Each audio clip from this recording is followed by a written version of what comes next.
Therun Sannai.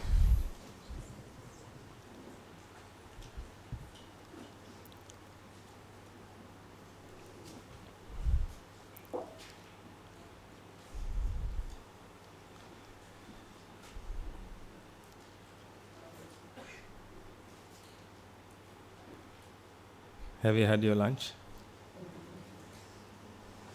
Did you take your lunch? Good. Did you see any difference?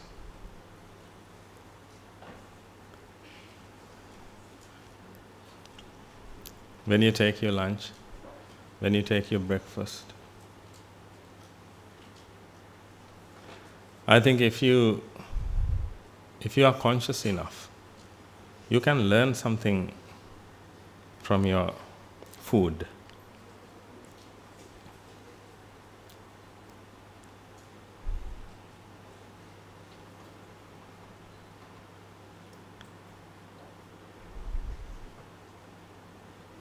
Try to think about what I'm going to say. Actually, your food is going to become your body when you take it.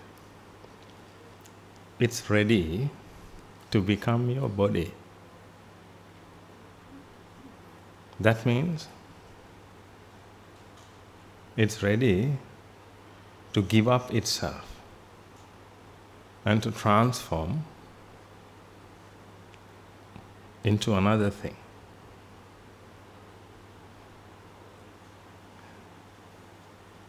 Haven't you noticed that? It's always ready for that. Are you?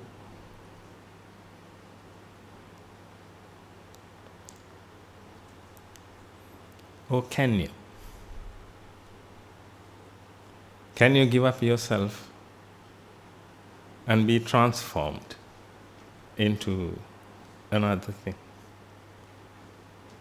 Can you sacrifice at least one of your nails?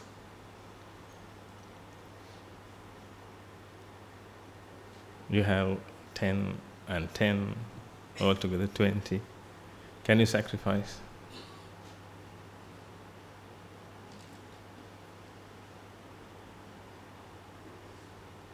Let's learn about nature from your food.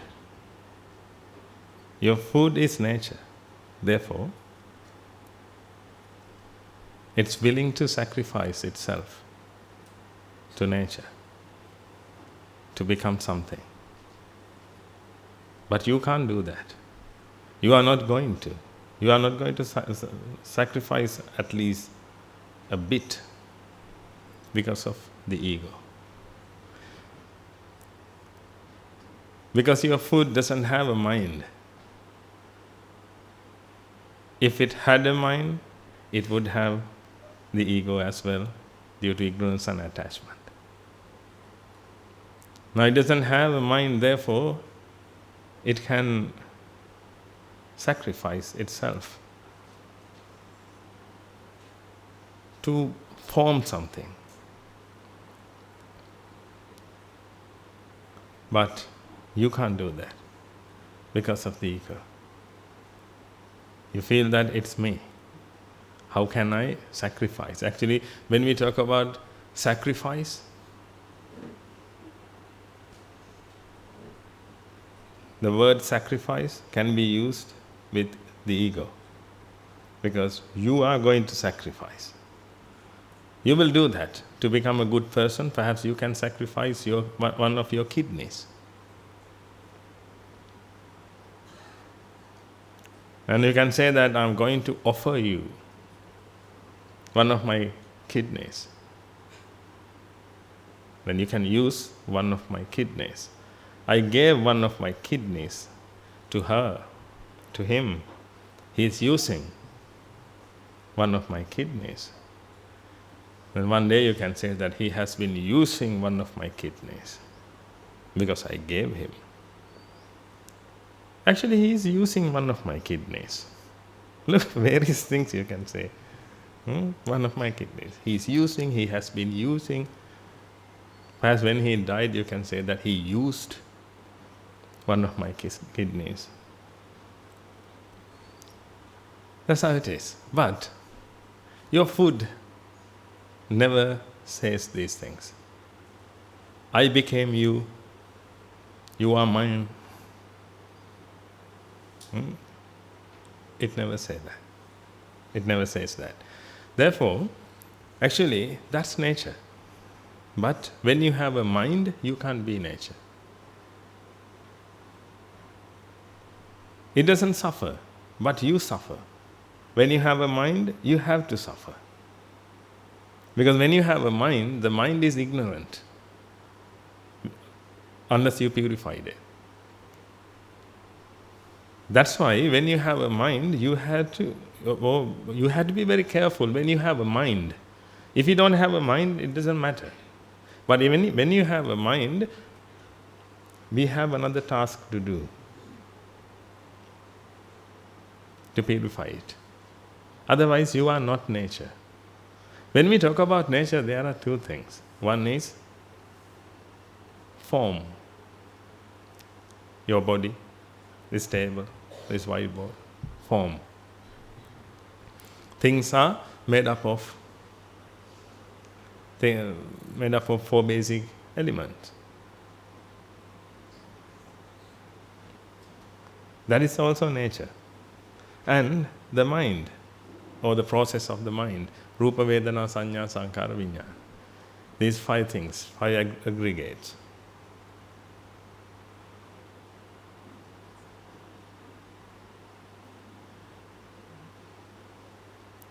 When you are a human being or an animal, you have those two things, the body and the mind. Both of them are nature. But when the mind is ignorant, the mind can't obey.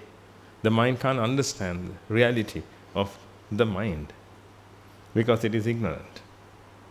The mind can't understand the reality of nature, the body and the mind.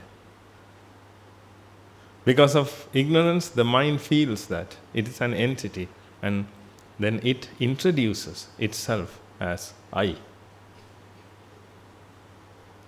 Therefore, you are not willing to sacrifice. You are not willing to become someone or something. You can't do that because you feel that this is me, I can't give up myself. But your food does it easily.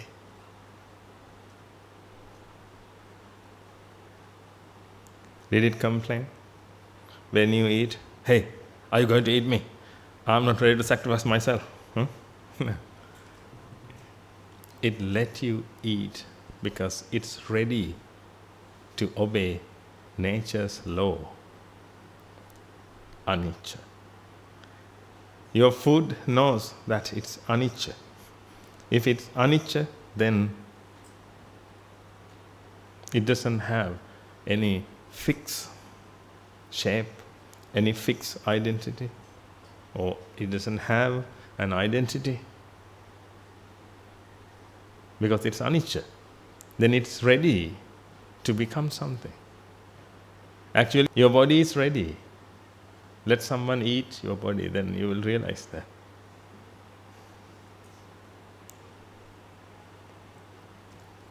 Your body is ready because your body is anicca. The only problem is your mind. Your mind is also anicca, but the problem is the mind doesn't understand that. Therefore, the mind tries to protect itself. It feels that it's an entity, therefore it tries to treat separately. It tries to protect it separately, keep it separately.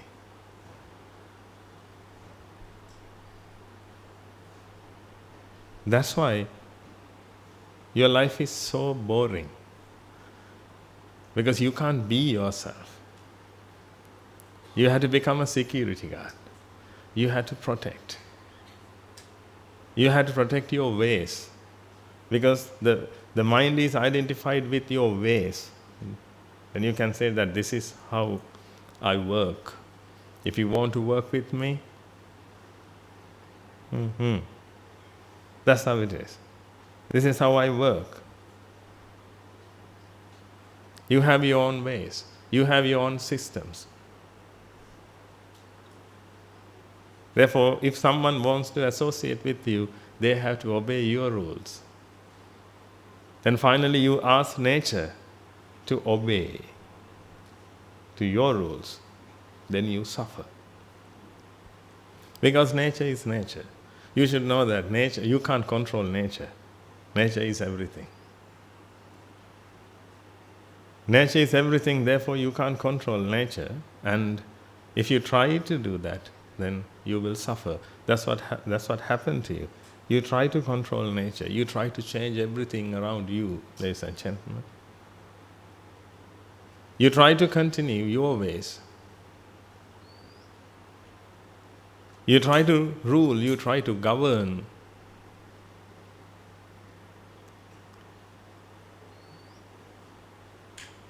This happens because of ignorance. That's why we need to talk about ignorance and identify ignorance and eradicate it. If you don't do that,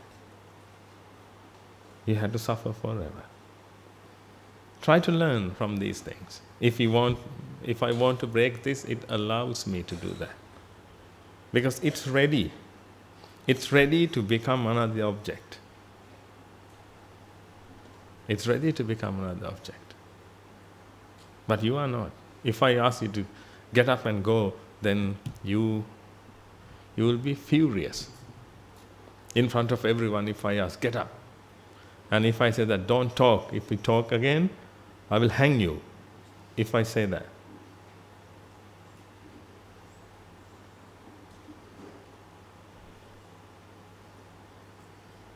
What do you feel in front of everyone if I say that?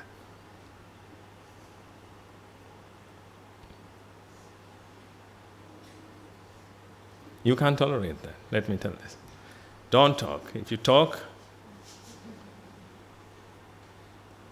nothing happens.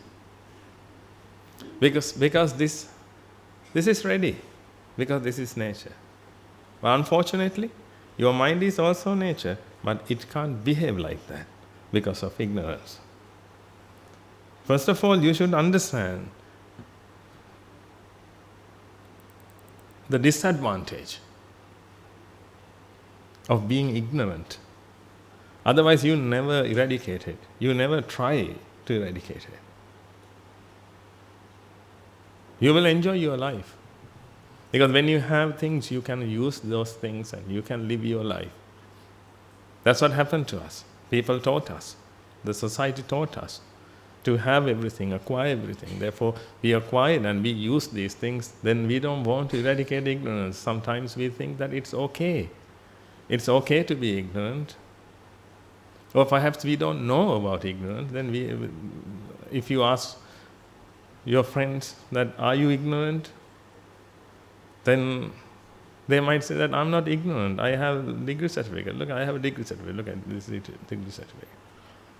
Perhaps they will say that because they don't know the meaning of ignorance. But everyone is ignorant regarding this point. Therefore, they can't give up. Actually, if you are not ignorant, you don't have to give up. When we have to talk about giving up and sacrificing something, actually the ego is talking about that. When I say that I'm going to sacrifice myself, that means myself exists. I am here, I am going to sacrifice.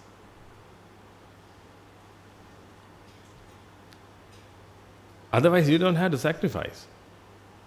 You are here for nature, because you are nature. Therefore, when energy change occurs,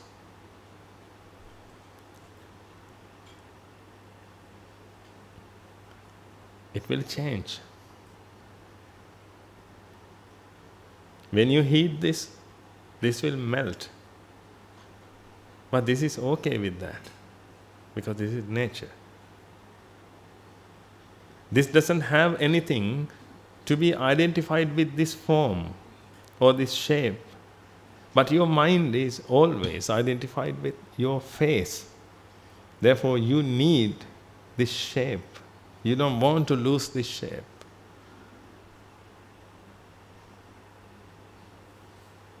Therefore, you have to maintain this shape. But one day, it will be destroyed. Gradually. Eventually. You will be old.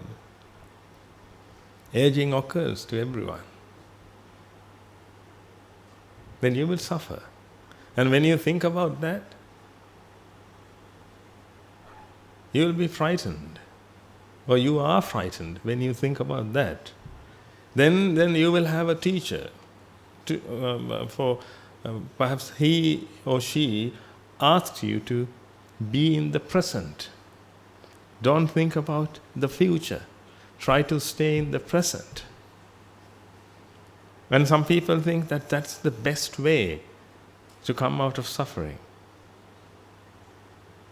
If you can be in the present, you won't feel fear. Yes, I agree. You won't feel fear.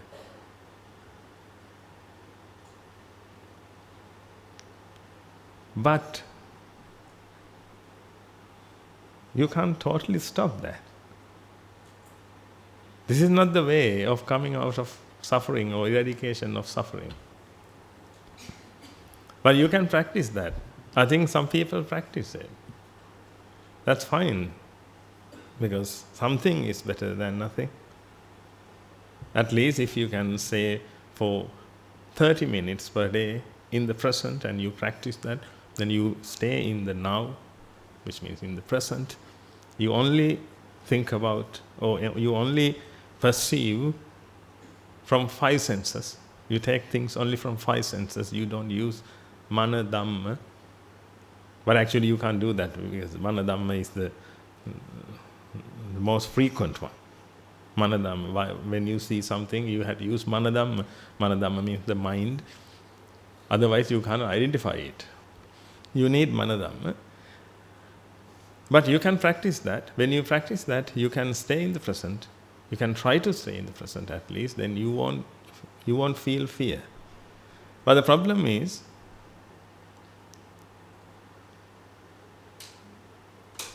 you have to do it over and over again.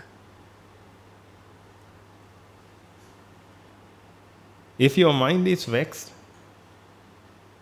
your mind will find a method, a way to come out of that.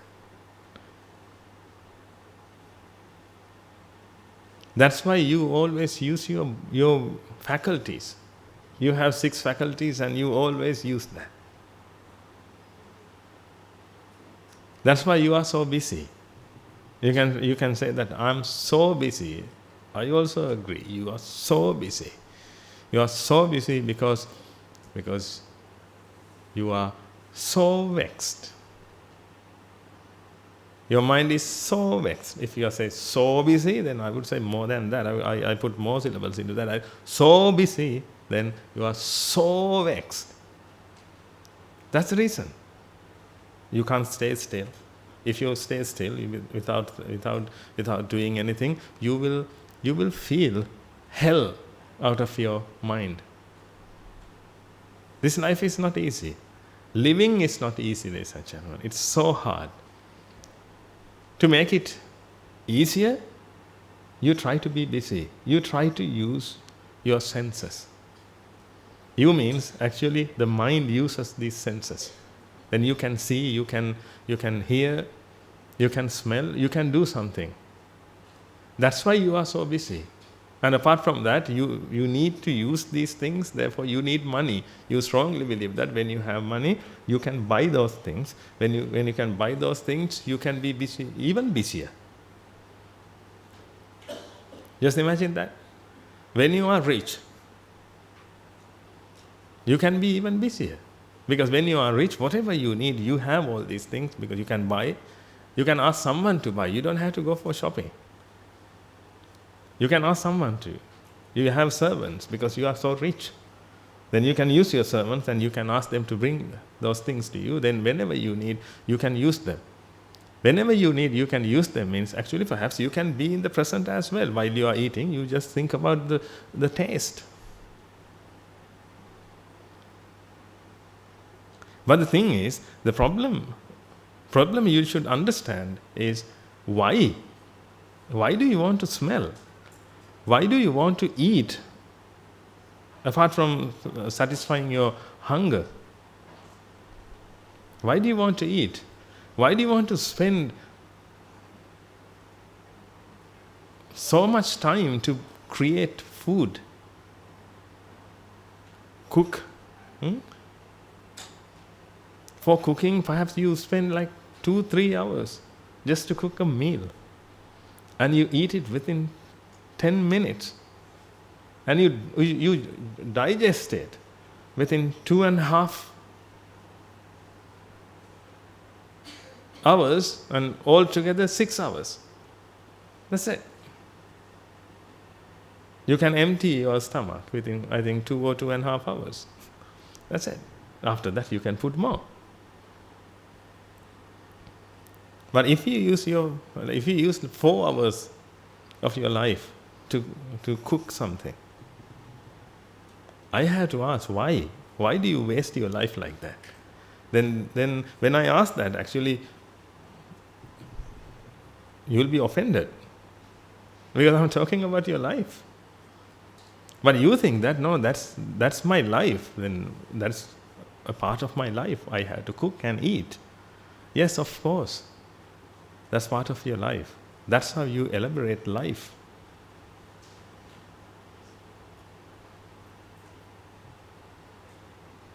When I ask what's your life, you can say that seeing, hearing or listening, smelling, tasting, touching and thinking, that's my life. But I have to ask this, why? Why are you so busy to taste? Why are you so busy to smell? Why can't you stop this? The only reason is you can't stop this because your mind is vexed. Then your mind uses your 6 senses to survive. That's the reason.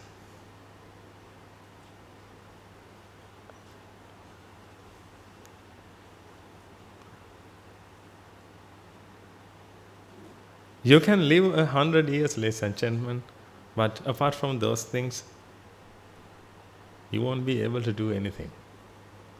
Then finally you can think about your life, your past life, your past, then you can think that I have eaten a lot.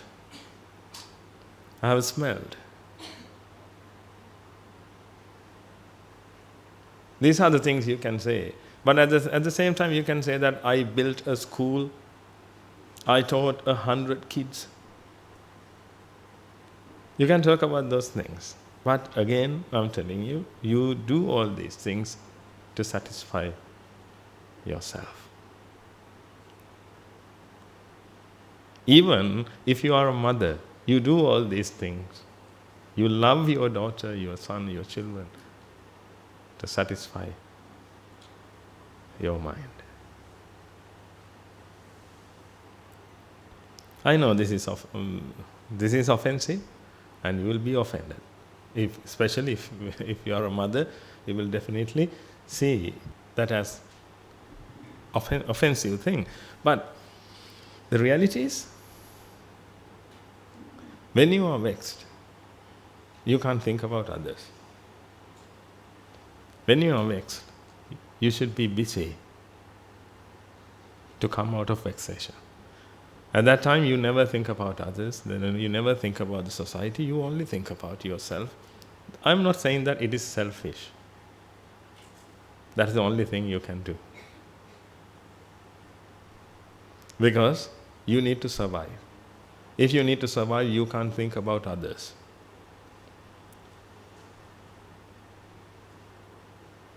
The mind is so poor, ladies and gentlemen. The mind is so destitute.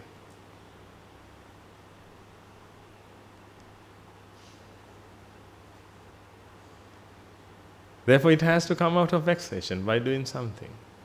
That's why the mind uses these 6 faculties. Actually, they become faculties. Otherwise, they are not faculties. Actually, they are organs. They are senses. For an arahant, they are senses. You can't use senses. If you use something for some work, or then it is a faculty. It becomes a faculty. In Pali, we call it becomes ayatana. Otherwise, it's an indriya. It's a sense or sensory organs. They are sensory organs.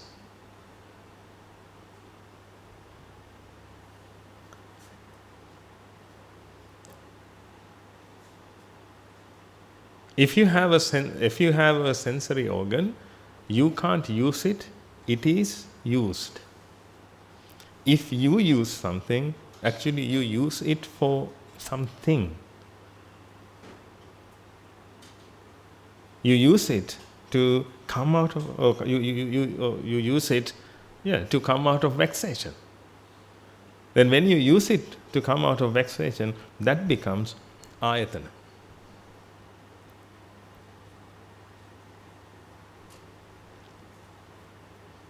You can use your eyes to come out of vexation, then it becomes ayatana.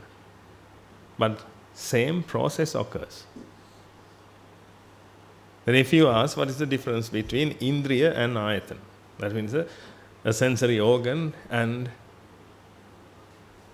a faculty. The process is the same. But the intention is different. We all have sensory organs. An arahant also has sensory organs. But an arahant doesn't use it. It is used.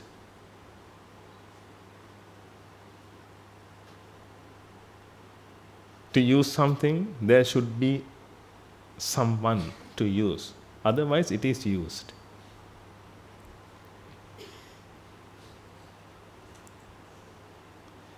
When the ego is created, the ego uses these 6 sensory organs, then it becomes ayatana.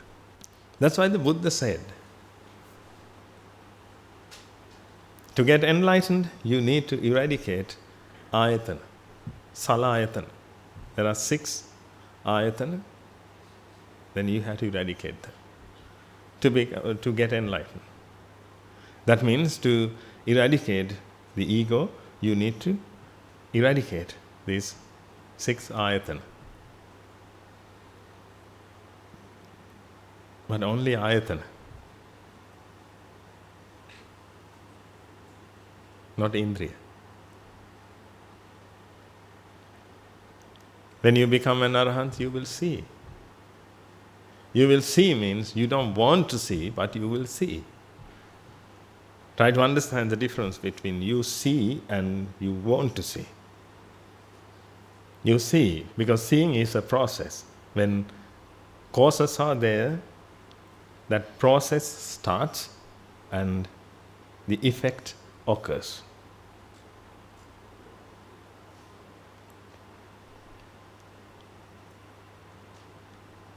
This camera doesn't say that I want to capture this moment. But capturing occurs. Later on we can watch it. Wanting is not there. Therefore, suffering is also not there.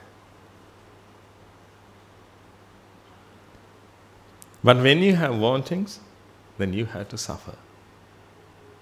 Even if you, that's what I told you, if you want to become a monk, yes, you have to suffer. If you want to become a monk, if you want to become an anagarika, then you have to suffer. If you want to achieve your salvation, if you want to achieve your salvation, then you will suffer.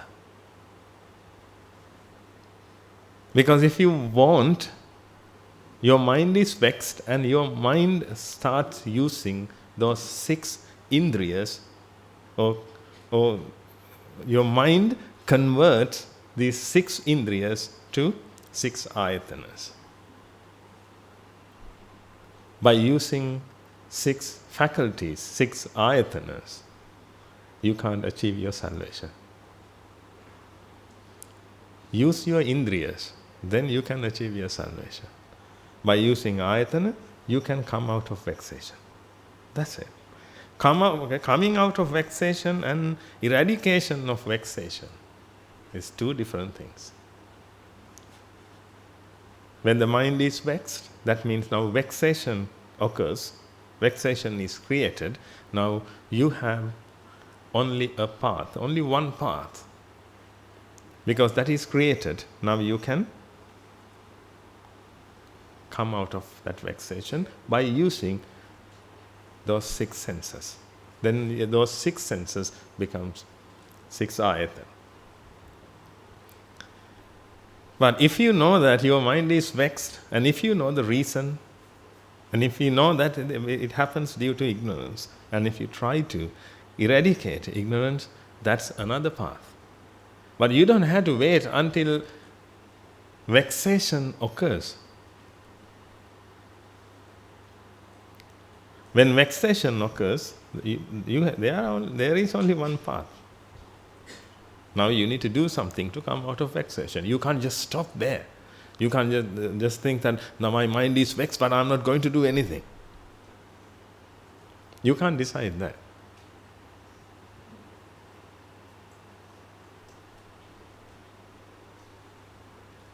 It will find a way, because, but when your mind is vexed to eat something, you can avoid it.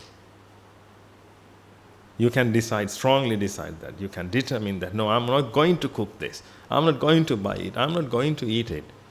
You can decide that, but don't forget, your mind has 6 senses. Let's assume that there is a pipe and it has 6 holes, and when you close one, what will happen?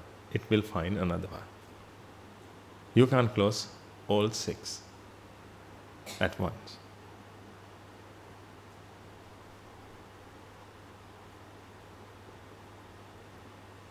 Therefore, when the mind is vexed, now you need to let it be released. I'm not saying that you have to cook and eat because of that. The only thing you can do is contemplating the Dhamma. But until you contemplate the Dhamma, when the mind is vexed, it find a method.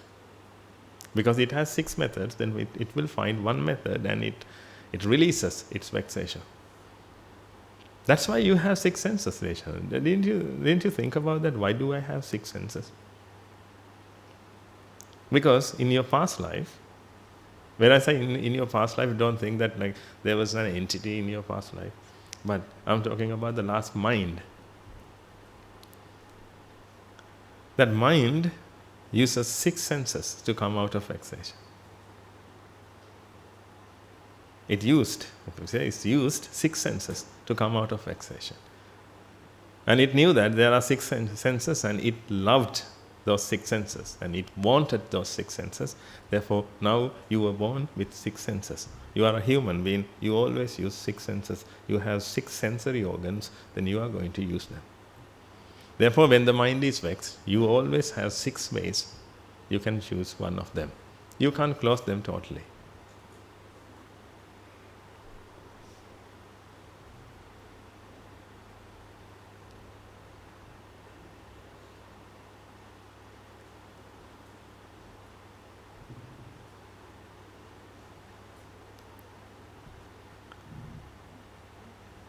Now you have six options. Then you don't have to worry. You have six options, then you just live. That's what people do. They live because they have six ways to come out of vexation, and they use these six senses, and they do that. With that, you can suffer and you can come out of suffering. You can be vexed and come out of vexation, and you will feel pleasure. Then your life will be an emotional roller coaster. Then at one time you are happy, and at the other time you are sad. But that's fine. Anyway, when the mind is vexed, you can use those six senses and you can come out of vexation. That's one way of living, actually. But the Buddha said that Buddhism his philosophy is a way of life. A way of life means there are two ways of life. If you live, there are only two. One is Samma Ajiva. The other one is Micca Ajiva, in Buddha's terms. Micca Ajiva and Samma Ajiva. That means when the mind is vexed, you can use these six senses, these six faculties, and come out of that vexation. That's one path. That's the most popular path. And actually people only know about that path until the Buddha comes to their life. The Buddha means the Dhamma, the truth. The truth. Until the truth comes to their life, they only know that path. That's called, but according to the Buddha, that is Micca Ajiva.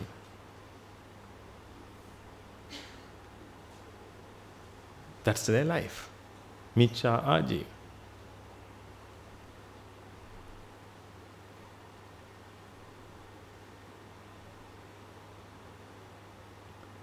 Then if you use Micca Ajiva, you can live forever. And each time you are vexed and you try to do something and come out of vexation. This is what life is. But the Buddha introduced us another path, and he said that his philosophy is a way of life. That means another way. Nobody has seen it before. The Buddha saw it and introduced it to us. Now we have that path. That path is Samma Ajiva. That means we try to eradicate vexation. That means when the mind is vexed, when ignorance occurs, attachment is created. Due to attachment, vexation is created. Now, when the mind is vexed, the mind has those six ways of coming out of vexation, then it always uses one of them. That's why you are so busy. You are busy of seeing. You are busy of hearing. You are busy of smelling. You are busy of touching. That's what you do. You can, at the same time, you can say that, no, I got my degree. Now, while you are doing degree, what did you do? Getting your degree or getting some qualifications, actually, that's a big one. It's like you are going from here to your house. That's a big one. But while you are walking, what did you do? You only use those six senses, ladies and gentlemen. That's the only thing you can do. While I'm raising my hand, I only can feel things. I can feel that. My arm is moving, I can feel that.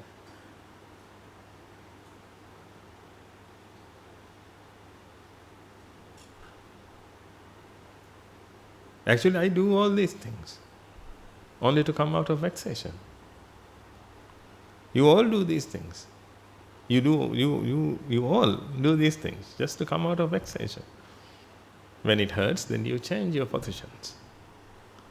When it hurts, You change your positions. When you change your position, what do you feel? You feel pleasure. You feel something at least. That means you uses your six senses again. That means while you are doing something, you can't just say that I only did it. No, you sensed. You used your sensory organs, and you tried to come out of vexation. Actually, that's what happened. Because that's the only path.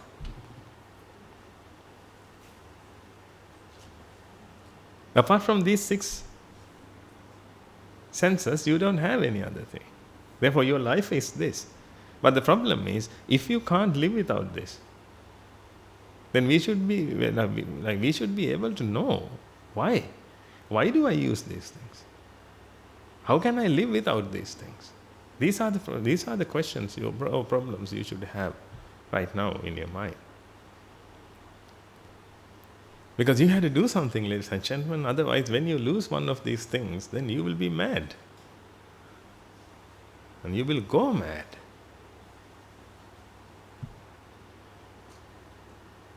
When you lose one of these organs. Because let's assume that when you use one, this is eye. When you use your one sensory organ, we charge $1. Let's assume that. How much do you have to pay until today? Just for your eye. Just for your eye. You close your eyes for 6-7 hours. But at that time also, you dream. But we don't need eyes to dream. Okay, therefore we'll leave that. If you use your eyes for at least 18 hours per day, how much do you have to pay? Imagine that. Right now you have your eyes, ladies and gentlemen, therefore you act like heroes. Because you don't feel that, because you have it, and you use it all the time to come out of vexation. But one day, if you lose your eyes, then you will see. Then before you lose your eyes, I want you to eradicate wanting, the wanting to see. It's not a problem, ladies and gentlemen. If you have eyes, you can see. But if you want to see, that's the problem. If we can eradicate that wanting, still you have eyes. Whenever it is necessary, then you will see. Then we are going to remove the wanting, not your eyes.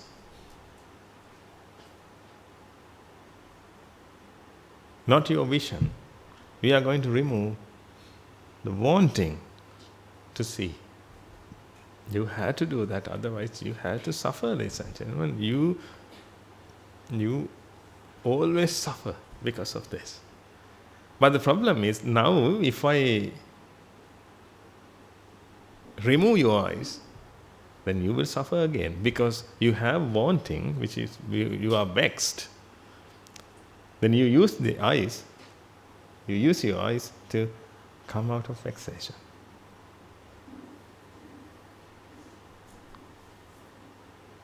Then if we keep vexation in the mind and remove eyes, then again you will suffer. But if we can leave your eyes where it is, or where they are, and if we can remove vexation,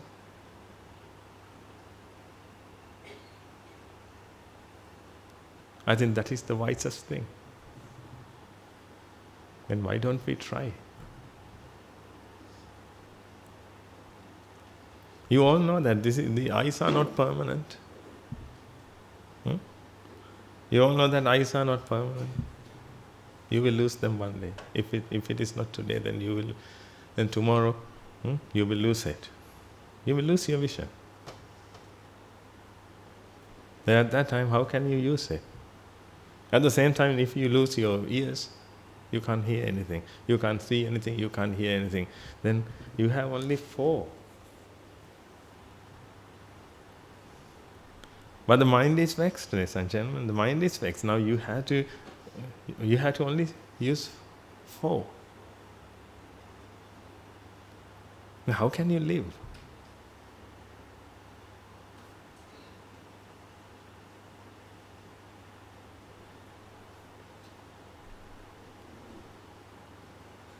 Therefore, we need to understand about vexation. The Buddha asks us to understand about vexation, or you can say wanting.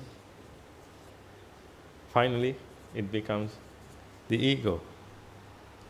The ego has wantings. The ego is vexed because the ego has wanting. Therefore, we need to do something. Something means actually we know what to do. We have to eradicate ignorance. When we eradicate ignorance, then the mind is not be vexed. Therefore, then the mind is not vexed. Therefore, we don't have to, or the mind doesn't have to use these 6 senses. But you have 6 senses. You can use whenever you want. Not want, actually, whenever it is necessary. But if you have a wanting, definitely you have to use. When you have to use something, definitely you have to protect it. Therefore, protect your eyes. Don't lose it. Protect your ears. Live to protect your ears. Live to protect your eyes. Live to protect your sensory organs, etc.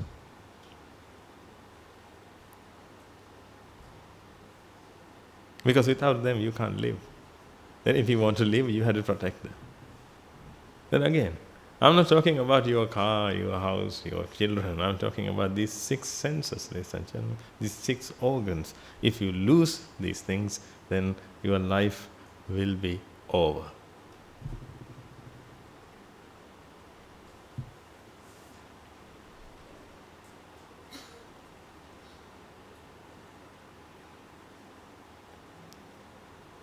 Then how can we solve this problem? The Buddha came to this world just to solve this problem, ladies and gentlemen. There is only one problem. This vexation is the problem. This vexation occurs due to ignorance. That means if we don't understand nature, that's the problem. When you don't understand nature, you always be vexed. When you are vexed, then you have to use these 6 senses. That's why you are so busy. You always use one of these senses and live your life.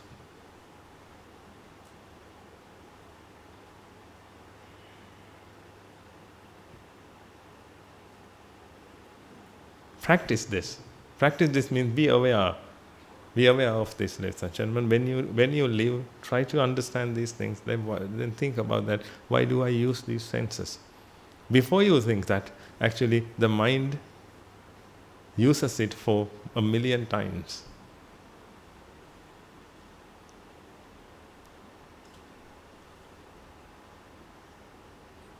Because we are talking about the mind, the fastest thing ever. When it is vexed, it uses this.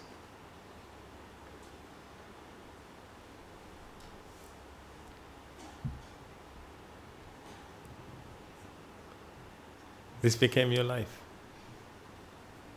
You can do it forever. But if you want a solution, if you want to come out of this vexation and this headache, actually it's a headache. Now you have to protect these things. Perhaps if you don't know that, then you don't have to protect, but actually you protect it. If you protect your face, don't you protect your eyes? If you protect your shape, what about the eyes? That's why. You had to live to protect these things. Perhaps you had to eat nutritional food to protect your eyes, protect your ears. When you live, actually, you had to think about these things.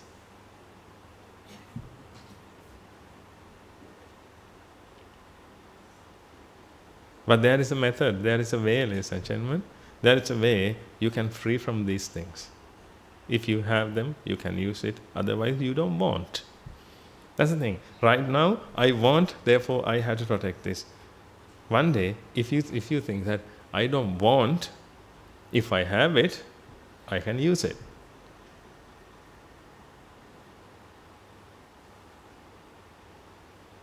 That's the salvation you should achieve. Then you can say that I am free. Otherwise, you can give up everything, all the wealth you have. You can give it to someone, and you can say that I'm free. I'm free of. Who asked you to acquire all these things, ladies and gentlemen? But you did it. That's not the primary level. That is unnecessary. You can live without all these things, but the problem is you can't live without these things. Let's assume that you are a beggar.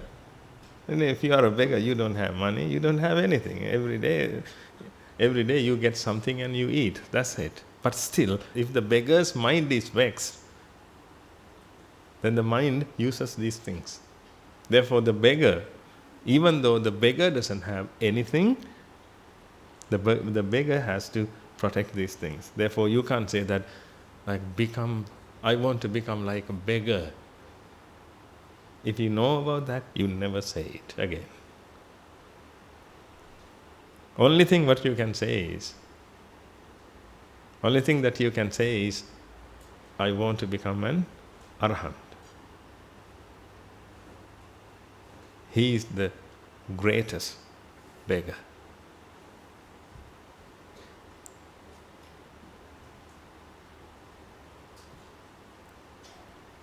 He doesn't have anything and he doesn't want anything. When I say he, she also can be applied.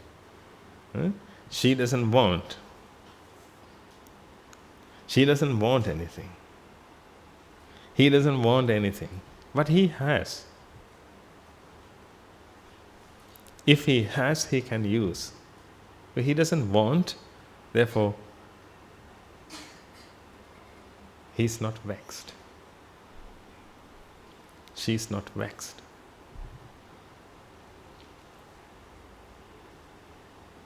This is the salvation.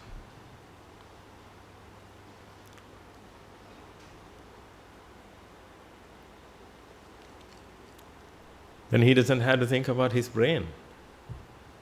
A tumor in his brain. Then he doesn't have to think about that. He will die, okay, then why do you want to live? Why do you want to live, ladies and gentlemen? Let's ask that. That's a good question, I think. Why do you really want to live? Think about that. Don't tell anyone. Think about it. I know the answer. But think about that. Why do you really want to live? Then perhaps you can think that my children are still small. I need to educate them. I need to build a good future for them. Perhaps you think like that. But the actual reason is not that. The actual reason is I am vexed and I know I can come out of vexation. That's the reason. That's the reason you live. You strongly believe that you can come out of vexation. You means the mind. The ignorant mind, it always believes that it can come out of vexation. Therefore, right now it is vexed, but it believes that it can come out of vexation. Therefore, next time I will have a pleasurable experience. But now I'm vexed. But the world is pleasurable. The world is pleasurable. The mind always thinks like that. Because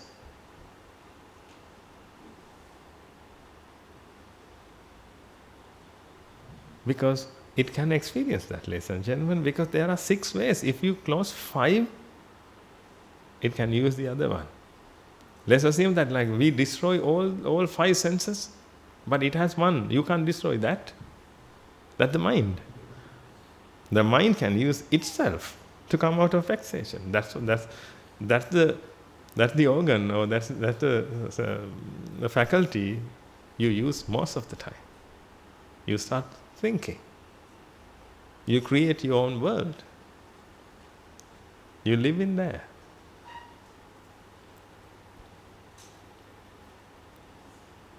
Therefore, the mind knows that it can come out of vexation, even though the present moment is vexatious.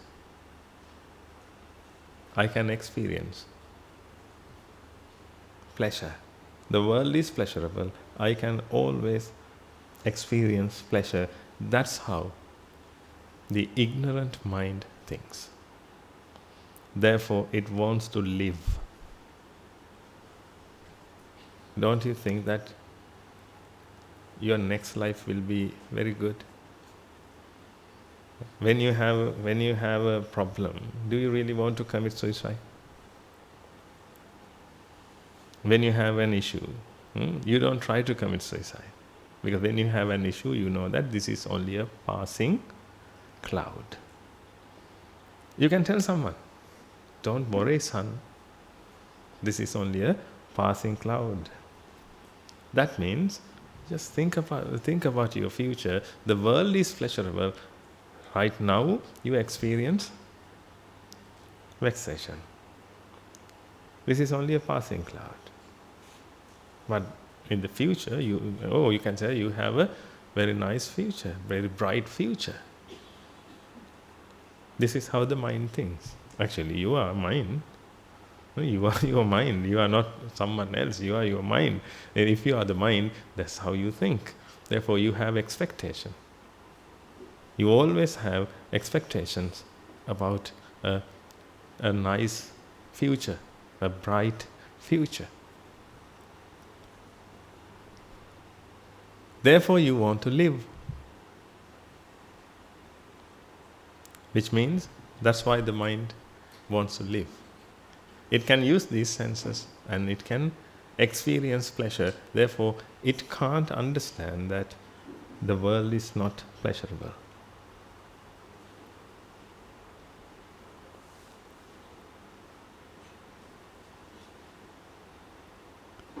We can't destroy all these 6 senses. If we want, we can destroy only 5, but the mind can use the mind again, and it can live. When it uses it experiences pleasure.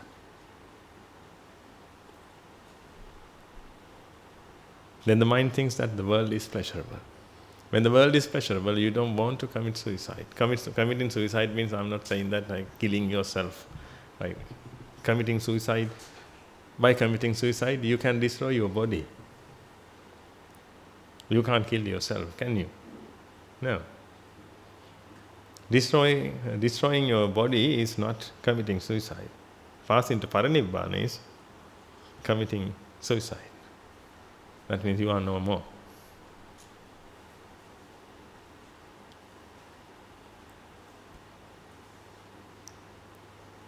But everybody wants to live. Even if you are born in hell, you want to live. You want to live because you know that now I am suffering, but in the future, I will experience pleasure. Actually, you will experience pleasure by using these 6 senses. This is how it is, ladies and gentlemen. Therefore, you can have expectations all the time. You can have expectations and you can have hopes. You can think that you will have a bright future and you will experience pleasure. But we need to understand the reality. When we understand the reality, most of the time we are vexed. We are vexed, therefore we use these senses and try to live and try to convert that vexation to pleasure. If you can understand this, then we will go to ignorance. Because you should know the purpose. Most of the time I want you to understand the purpose. Why should I do this? If you don't have a purpose, then you never practice, you just listen and go.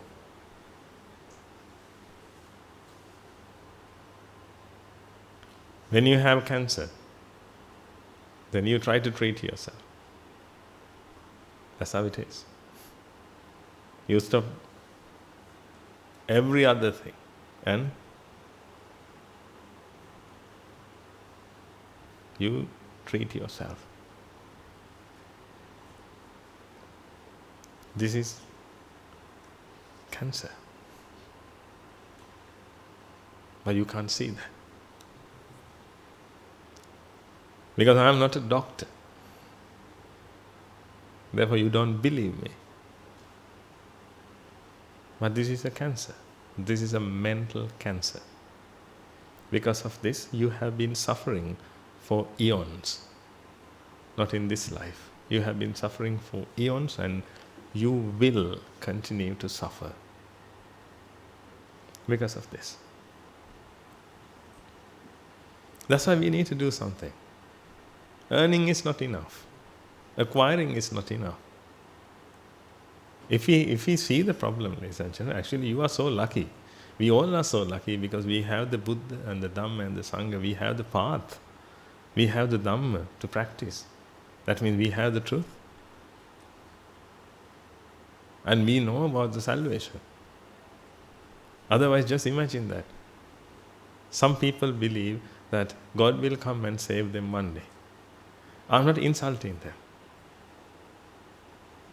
I really want to help them. God will come and save us. How? How? If you are educated, just think about that. There is a method. What is the method? There is a method for everything. Then when I say that I will help you, then you can ask, how do you help me?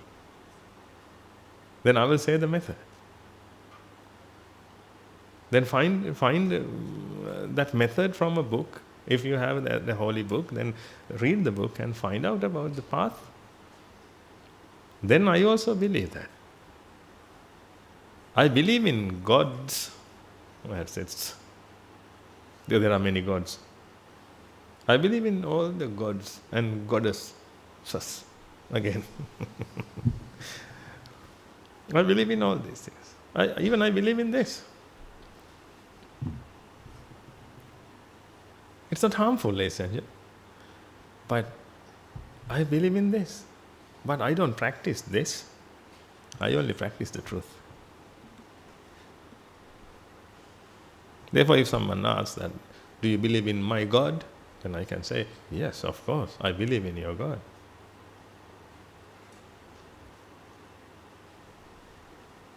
It's not harmful. As long as you don't practice. Actually, you can't practice. How can you practice if you don't have a method?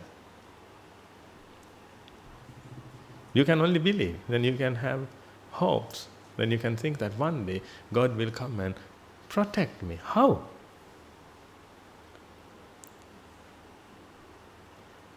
Will He grab your neck and lift you to the heaven?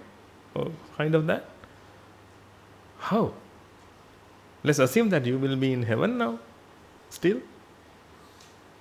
If the mind is ignorant, you will be vexed and you will be using these things. Then one day you will lose these things and you will suffer than before. But while you are having these things also, You will suffer because you have to protect these things. When the mind is vexed, you have to use these things. That means you have to act all the time. You have to be busy.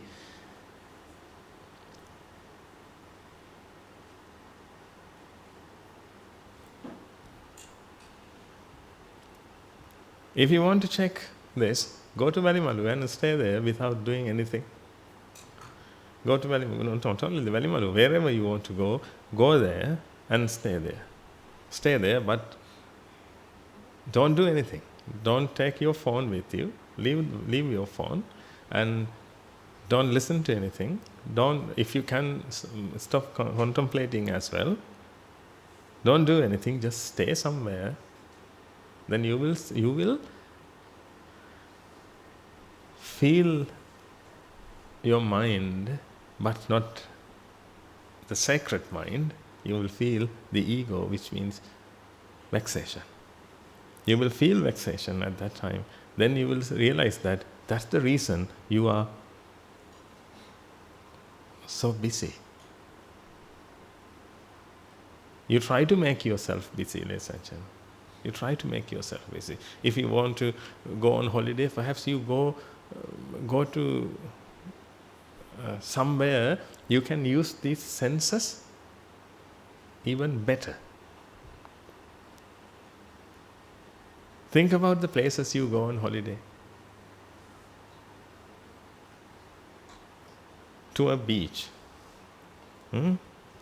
Because that's ocean, essentially. And you want to stay there. Because when you feel vexation, then you can use these senses with a variety. That's the reason. If you want to go on holiday, stay at your home. Sit down somewhere, look at this wall, turn your chair to the wall side and sit there and look at the wall. Because you are going on holiday. Normally you go on holiday because you have a busy lifestyle, essentially. To avoid that busy lifestyle, you will go on holiday. Then when you go on holiday, then why do you watch? Then close your eyes. Why do you hear? Then plug your ears. Just imagine that. Because you want to go on holiday to avoid your busy life, but when you go on holiday, most of the time you try to become even busier. Because that's how it is. You can't come out of that life. You can come out of that life if you can eradicate vexation. If the mind is vexed, you can't come out of that life. You have to continue that.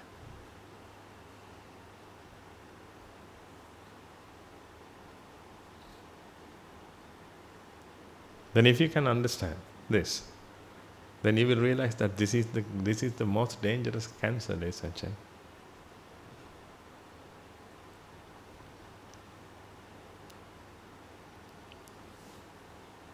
It eats your life.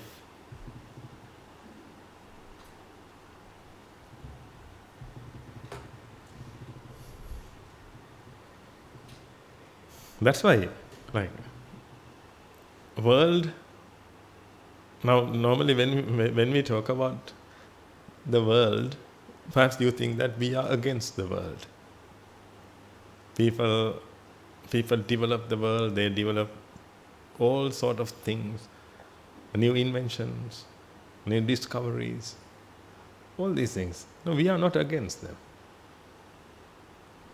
What's the point in going to Mars if you suffer?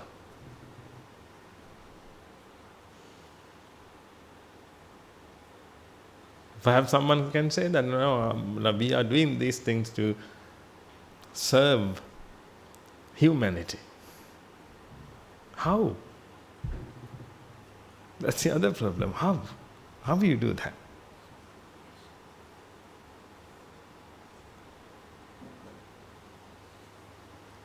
You go to the moon just to satisfy yourself. When you are on the moon, let's assume that you are on the moon now. What do you do, ladies and gentlemen? What do you do? Can you accidentally forget these six senses on the earth and go there? No, you will go with this, and whenever you are there, then you will use this. Because that's your life. You can't live your life on the earth and you can't go there. When you go there, you have to use these things. But we use a different name. They went to moon. They landed on the moon. The beautiful things. They landed on the moons and they did the same thing.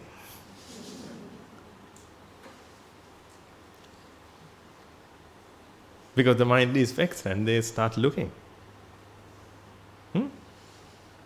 Apart from that, what can they do? They have to use these six senses when they live.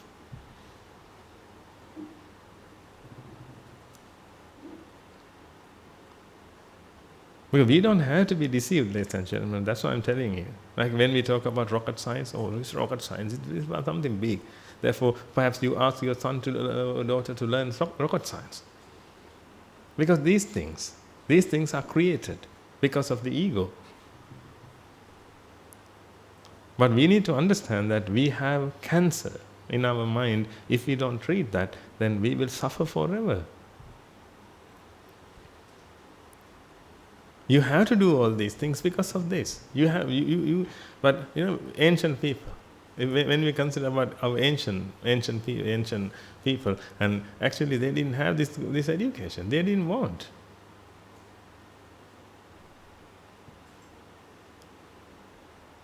But they lived.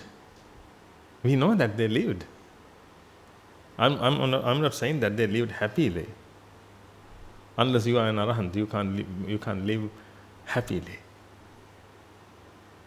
You can't live happily because of vexation, ladies and gentlemen.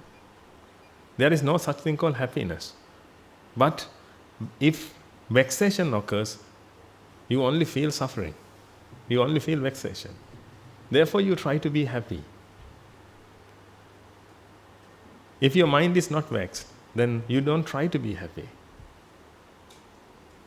In that case, I'm not saying that you are happy.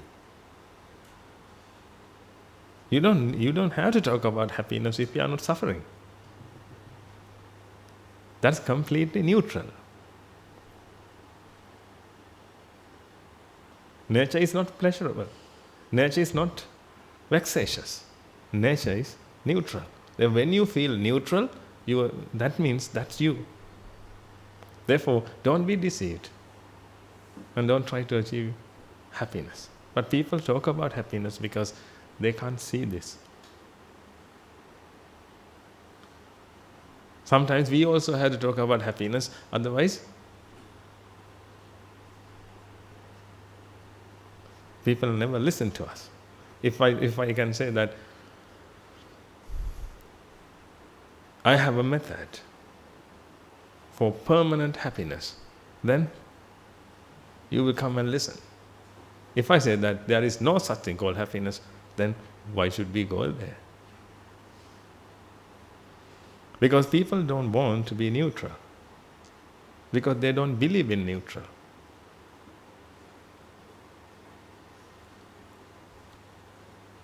Neutrality or something. I don't know. What's the word for that? They don't believe in. Because they think that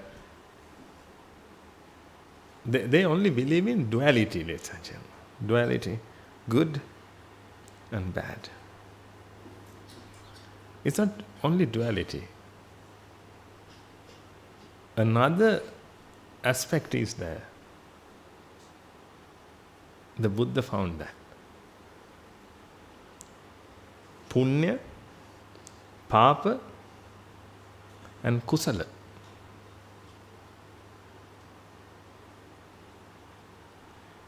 Everything has three things. Two things are for the world. The other thing is for beyond the world. Punya and Papa, merits and demerits, merits and sins. They are for the world. When you live in the world, which means the ego experiences these things. The other one is kusala. That's beyond the world.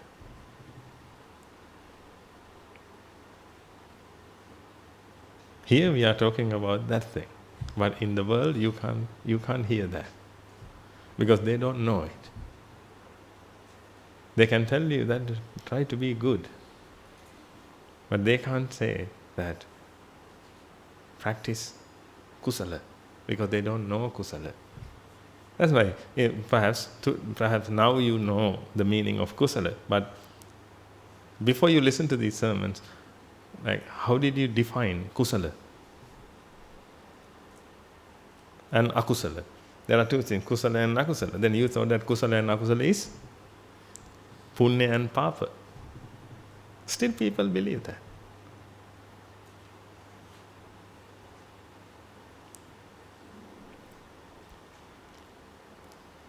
But kusala is not punya and papa. Kusala is the third one. People always talk about duality, but it's not only that. It has another one. Trinity. Yeah. What is that? Trinity? Oh, well, however, three things. Three things. The third one is invisible. Once you become an Arya, you will see that. Then only can you practice it. You can practice punya and papa, but once you become a Sri Mentor, now you can practice kusala. This is how it is.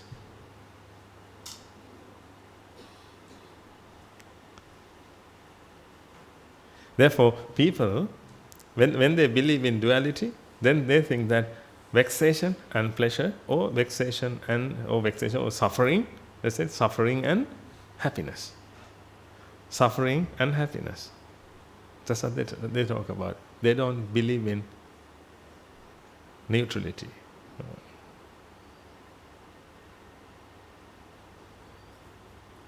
But the world is neutral. The world is not vexatious. The world is not pleasurable. Therefore, don't try to achieve happiness. Try to be neutral. Try to be nature. Try to feel that. Try to experience that. To experience that, you need to eradicate ignorance. Otherwise, you can't do anything. Therefore, this is the enemy. Every day we talk about that. This is the enemy, this is the enemy, this is the enemy. But in your life, perhaps you may have 1,000 enemies. Sometimes your mother, sometimes your father, sometimes your brother, sister. Because you think that you are suffering because of them. Sometimes you think that you are busy because of them.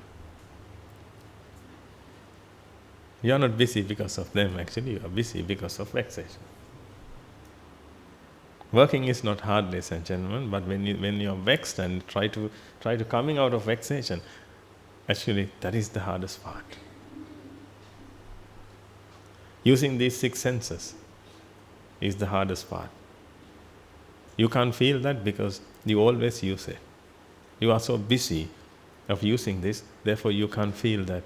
You can't feel how hard your life is. Okay, now let's talk about ignorance. When we talk about ignorance, we have to talk about wisdom as well, the truth.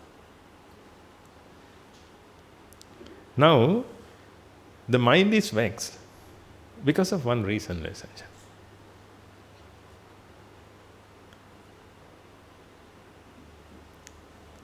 When you think about something, something is created in your mind. Something is created in your mind, but it is Nicha, Sukha and Atta. Something is created means, let's assume that you are going to see this. When you are going to see this, something related to this is created in your mind.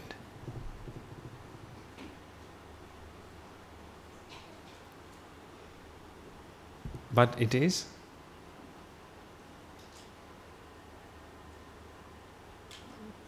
this is very hard to understand, ladies and gentlemen. And it's very hard to understand and it's very hard to explain.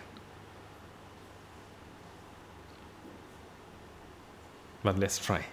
However, we have to do that. Let's try.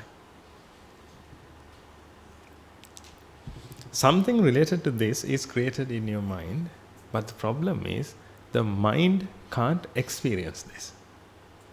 Because if the mind wants to experience something, it has to use these 6 senses. When I show you this, you can see it. That means you have to use your eyes, because actually the mind is kind of a dark den. It can't experience anything, ladies and gentlemen, unless it uses these senses. But first of all, something related to this is created in the mind. Then the mind believes that it is Nicca, Sukha, Atta. But we always talk about Anicca, Dukkha, Anatta. Take the opposite of these things. Nicca, Sukha, Atta. But when we say Dukkha, don't take suffering. It's not suffering. Dukkha means it's a compound. It's an effect. It's not fixed. Atta or Anatta, Anatta means it's not special, it's not unique. That's not Atma or Anatma. It's not special, it's not unique.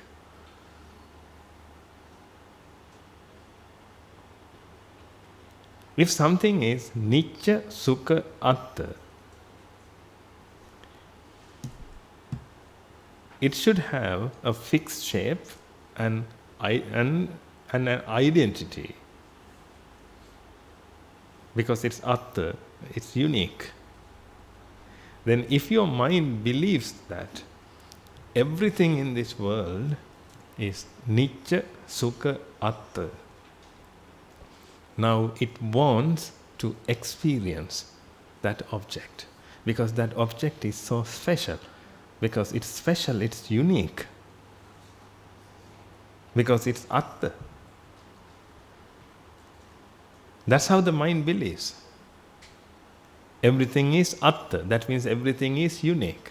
Now you know that, I think. You are unique. You know that you are unique. You are not the other person. Accidentally? No. In your dreams? No.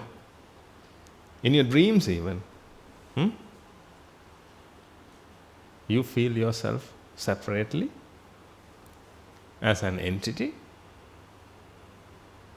and you are unique. Atta.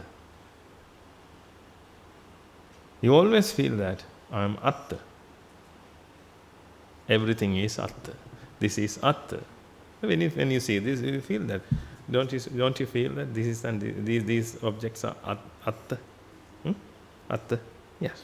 These are Atta. Because the mind believes that these are Atta. That's a view.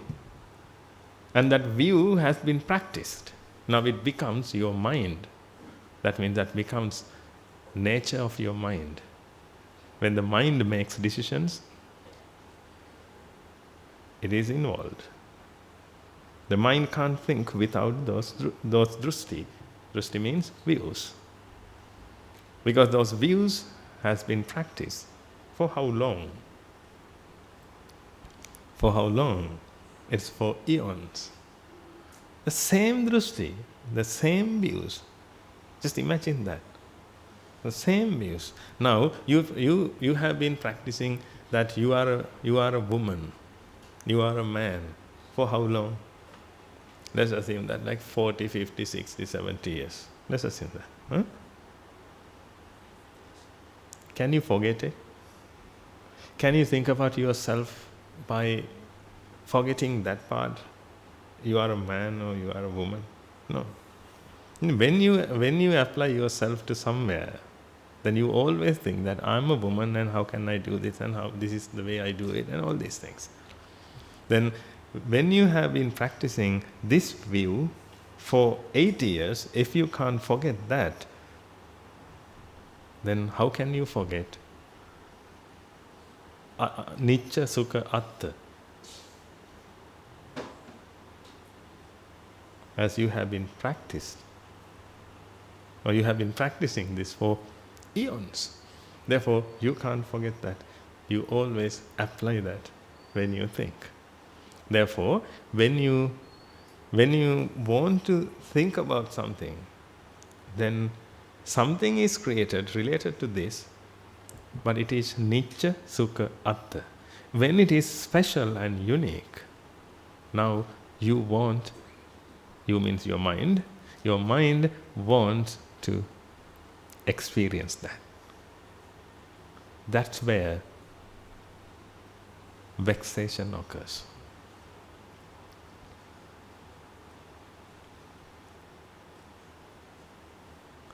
With that, I will explain this more, but when you understand this, you will see that the Buddha is the salvation. The Buddha is the salvation. Buddha means the salvation that Buddha taught us. That's the real salvation. Then you will see that that's the real salvation. Otherwise, we can wait for someone to pick us up to somewhere. I'm not insulting anyone. But this is the truth. Attahi attano nato. You have to. You are your own sanctuary.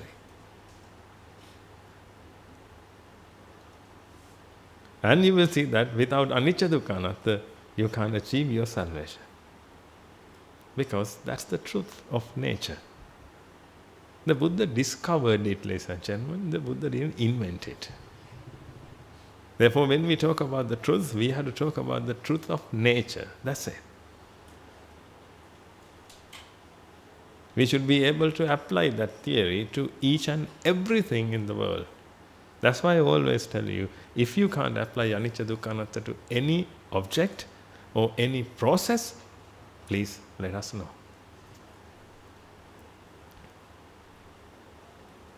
That's the theory of everything. Let's go back to that. Now, when the mind is vexed, now the mind wants to experience that. That's the reason the mind is vexed. Now, when the mind is vexed, now the mind wants to find a method to come out of vexation. Then to experience that, there are 6 ways. Either you need to see or use other senses. Most of the time you try to see it. Perhaps you can smell it. Whatever. Because you have 6 senses, now you are going to use one of them. Now the mind is vexed, now it uses these senses. When it uses these senses, it experiences pleasure as well as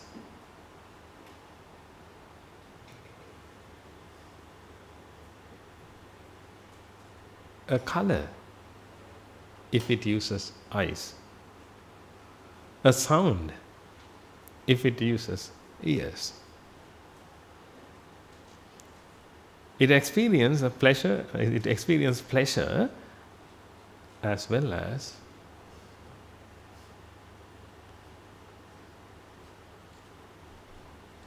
aversion or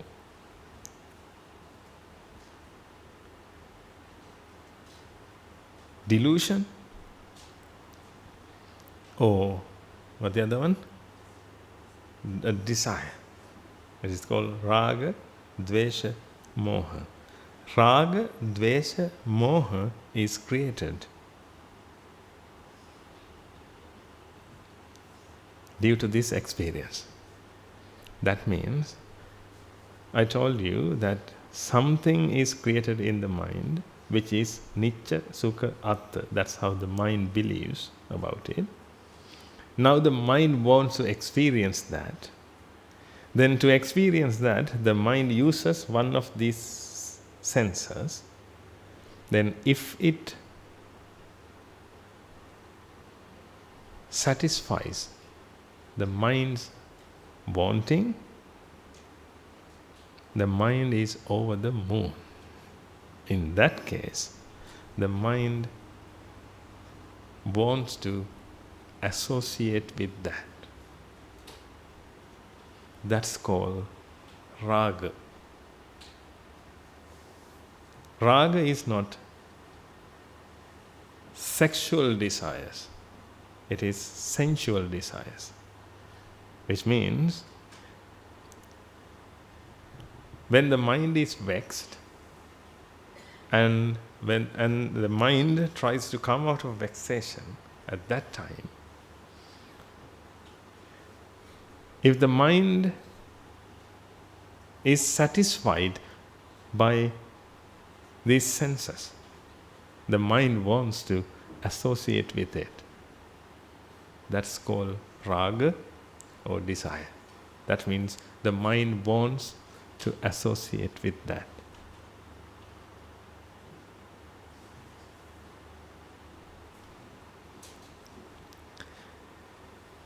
Aversion is the other part.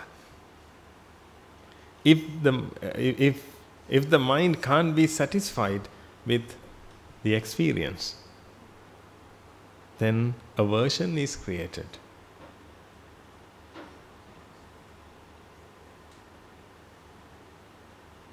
Then the mind gets angry.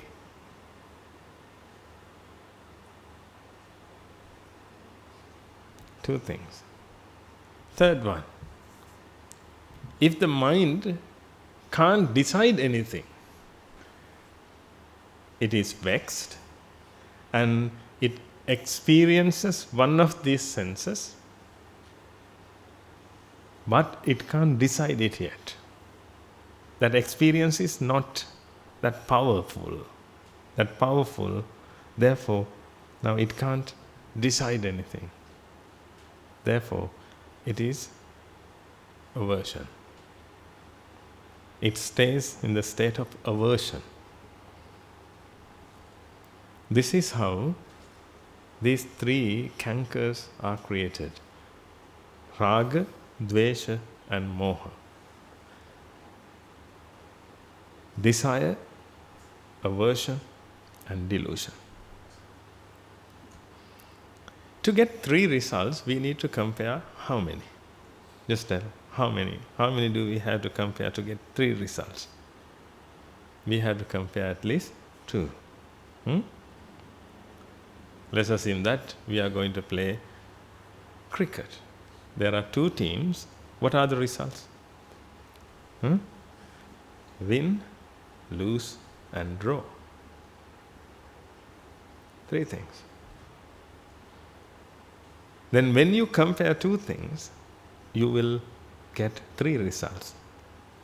One is raga, dvesha, and moha. What are the two things you compare here? The first thing is that thing I told you, which is created in the mind. When you want to see this, something is created, but it has some characteristics, ladies and gentlemen, but those characteristics are completely wrong. That's why you are suffering.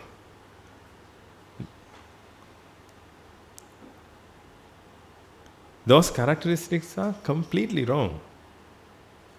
What are the characteristics? Nicca, sukha, atta. Because nicca, sukha, atta is not natural characteristics. They are wrong. Nitya Sukha Atta, these characteristics are completely wrong, ladies and gentlemen. That's why we need to learn the characteristics of nature. Anicca Dukkha Anatta.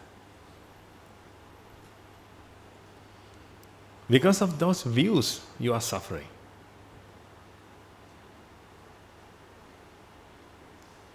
The only salvation is practicing Anicca Dukkha Anatta. Just practice and you will see it. That's why we have been teaching, we have been preaching for more than 10, 15 years, but we only talk about Anicca Dukkha Anatta. Without Anicca Dukkha Anatta, you can't achieve your salvation. You should see that. Don't believe me.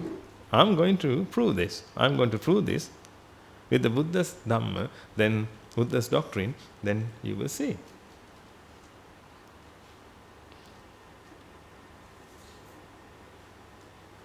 Now there are two things. One is created in your mind, but it is Nitya Sukha Atta. That means it is fixed and it is so special, unique.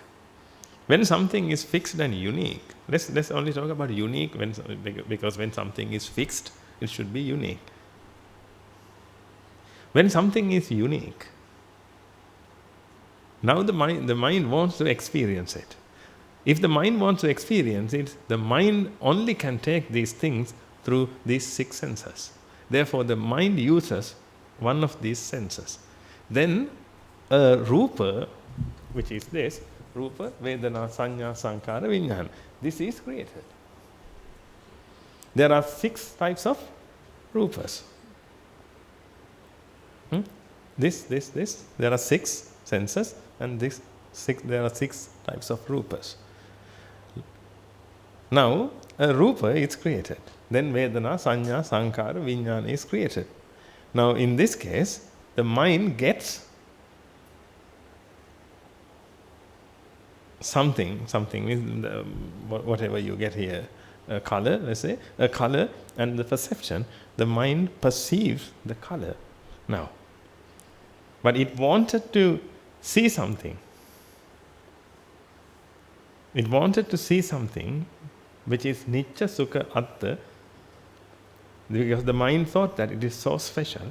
Therefore, the mind wants to experience it. Therefore, the mind was vexed, and because of that, the mind uses one sensory organ or one faculty. Now, by using that, now a color perception occurs in the mind. Now, the time for comparison. One was created in your mind, the other one is this.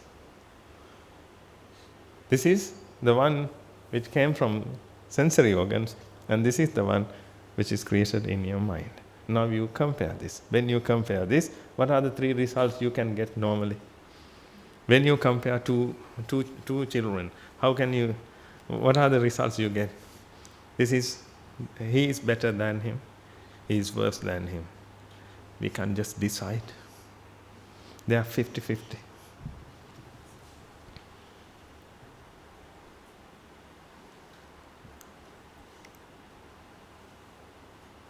This is how it is.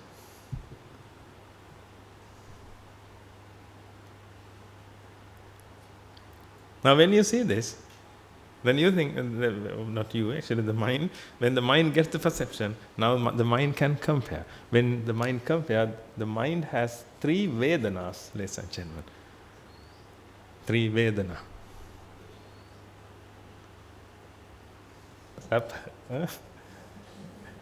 Sapa,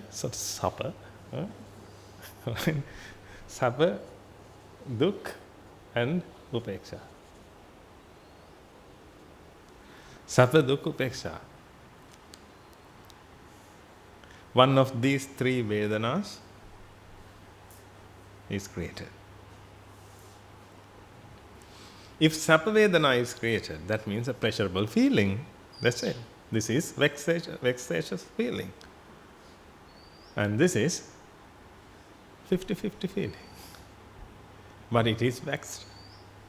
it is also mixed with vexation, ladies and gentlemen, because it doesn't satisfy, or it didn't satisfy the mind's need.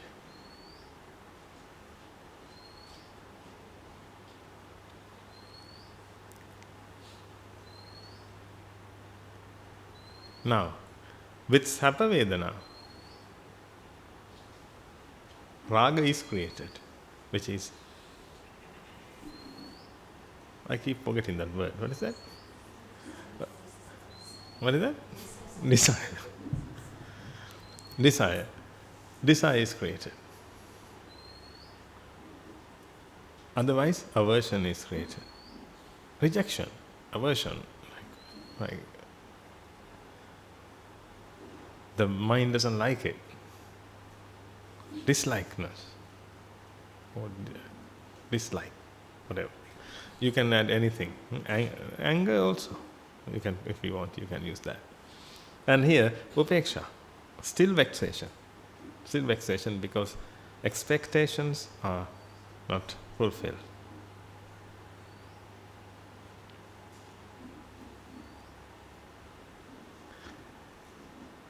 This is how you feel Trivida Vedana, which means 3 types of feelings, and finally desire, aversion and illusion. With that, one of the with desire, when I can't say when a desire is created, because then it comes to another meaning. I would say desire. When desire is created, now it leads to the ego. When aversion is created, it leads to the ego. And when delusion is created, which means upeksha, the delusion is created, it also leads to the ego. This is how the ego is created. This is called the dependent origination.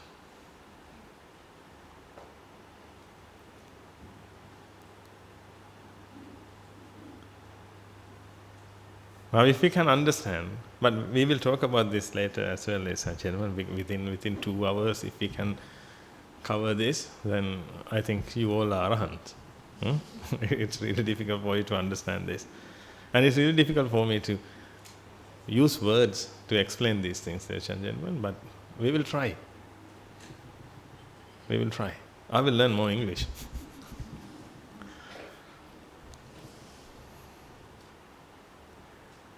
When I teach these things in Sinhalese, I struggle to teach these things because no language can explain these things, ladies and gentlemen, because this is the truth.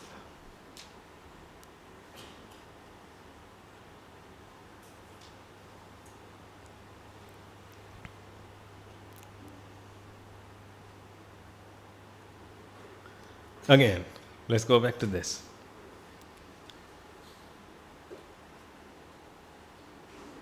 A mental image is created. Let's name them now. I call something is created. Now we can't say that something is created. Let's name them now. A mental image is created in the mind, but that mental image is not the problem.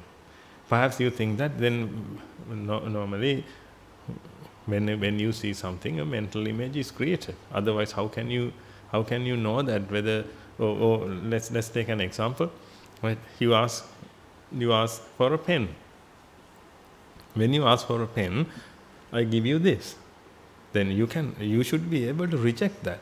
That means before you see the pen, the mental image of the pen should be created in your mind. Otherwise, you can't identify it.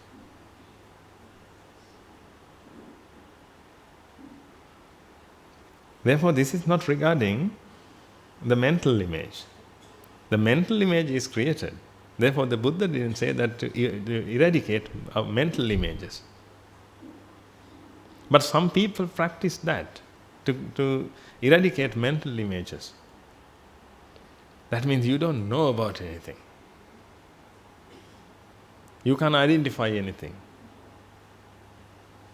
You can't feel anything. You can't perceive anything. People try to practice, but that's not Buddhism. The mental image is not the problem, ladies and gentlemen. The view you have been practicing is the problem. That mental image is created, but that is not Nitya Sukhatta. Whatever is created in your mind or in the world must be Anicca Dukkha Anatta. If it is Anicca Dukkha Anatta, that is not special, that is not unique, that is not fixed, then will you find it? Will you search for it? Let's take an example for that. Here I am going to create a smoke, and I create smoke, and it's like a elephant's shape. It's like an elephant's shape, or shape of an elephant, but it's smoke. You just see that.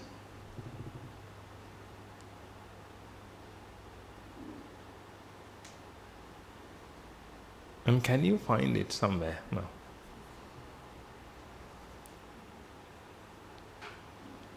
You just saw it. Now can you find it? Then you want to see it again. Then can you find it from somewhere?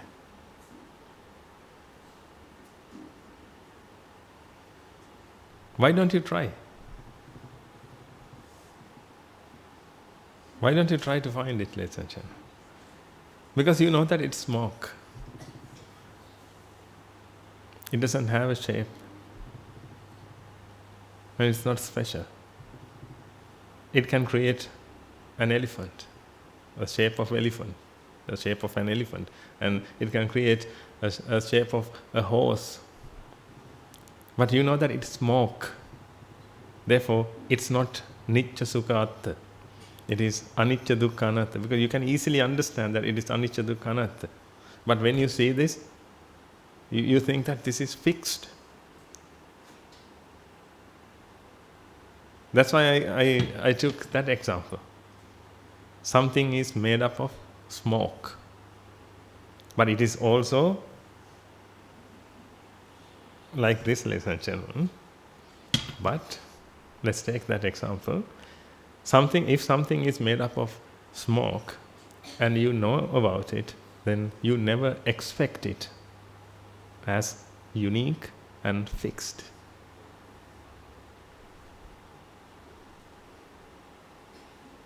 Because it is made up of smoke.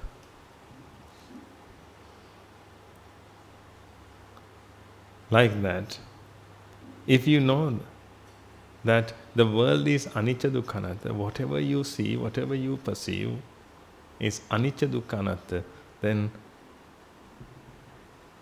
you won't have any expectation to experience that.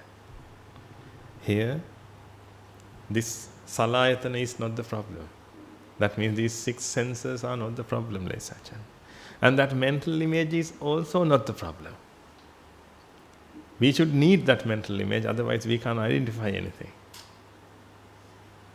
We need these senses. We need that mental image. But the only problem is expectation. An expectation is created to experience that.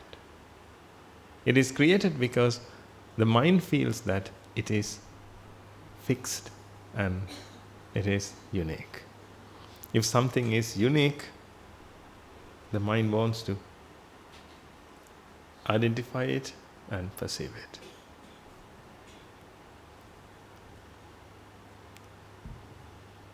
To come out of this problem, the only path is Anicca, Dukkha, Anatta, which is the truth. We are so lucky, ladies and gentlemen, because that is the truth of nature. That's why we always talk about Anicca, Dukkha, Anatta. Because this is Anicca.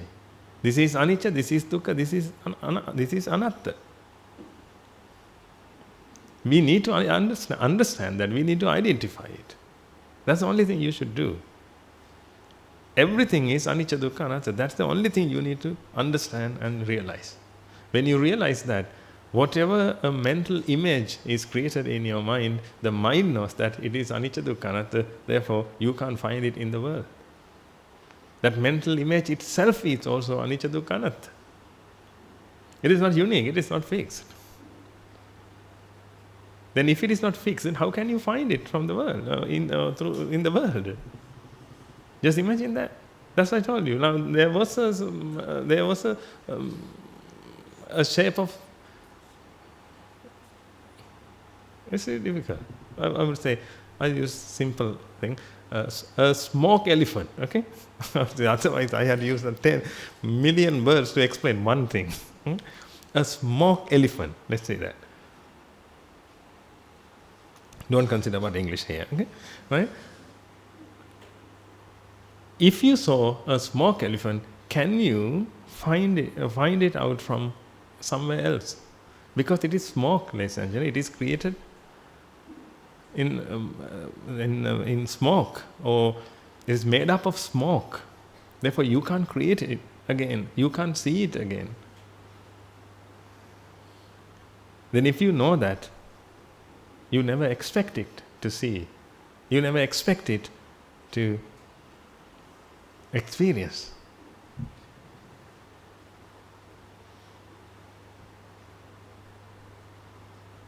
But right now you expect.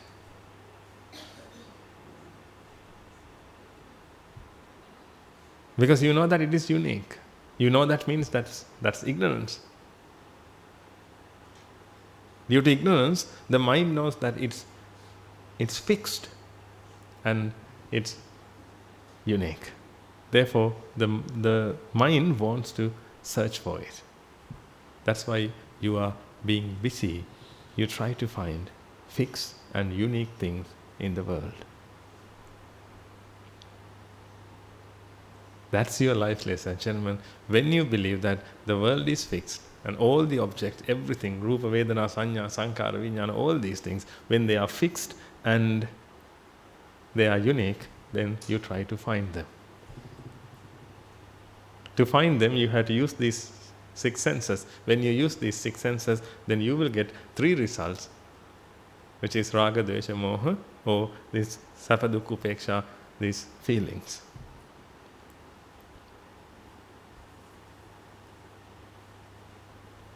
Until you eradicate ignorance, you have to do the same thing over and over again.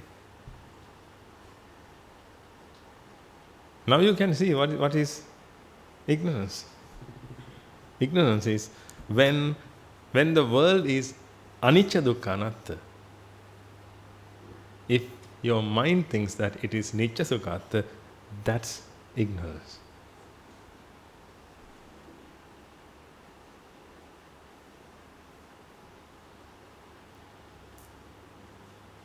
This is very simple. You just need to eradicate that wrong views. And to eradicate those wrong views, you have to observe right views, which is the truth, which is righteousness.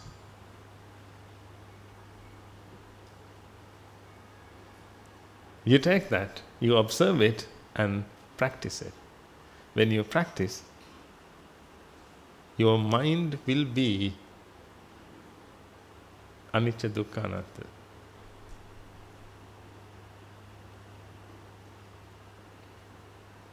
At that time, when the mind makes decisions, it makes decisions with anicca, dukkha, anatta.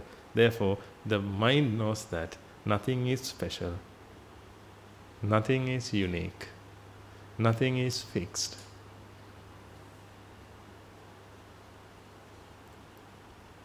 Everything is neutral. If everything is neutral, you don't have to experience any special item or thing or a person. Therefore, you don't have to use these things but you can use these things. Whether you have these sensory organs or not, you can live happily. Again, when I say happily, it's not happily, it's happily, which is you can live a neutral life without vexation or suffering. That's called happy life. This is the way. Now, if you can understand the dependent origination, this is how you are born. Not you were born, ladies and gentlemen. You are born. The ego. This is how the ego is created. When the ego is created, you experience one of these three things.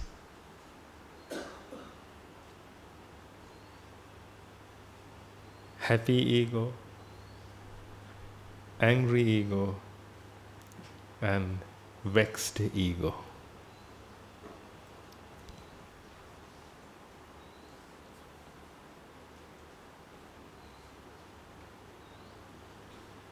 When that cycle is over, another cycle is created, ladies and gentlemen.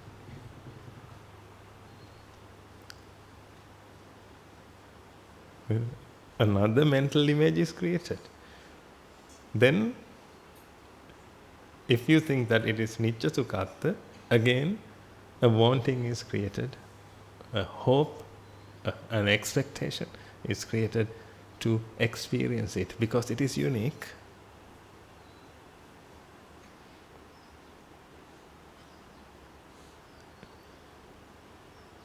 If something is unique, you can find. But if nothing is unique, you don't try to find.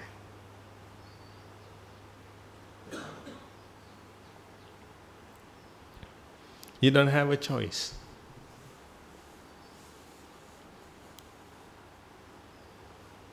That's why I think in our last sermon, I have 5 types of food. Rice. What do you want? What do you want? Then, obviously, I don't want, but I have only rice. That's the thing you have to say.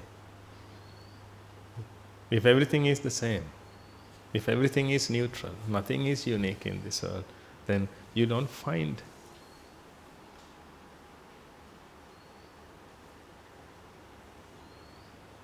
That's how you can rest in peace, ladies and gentlemen.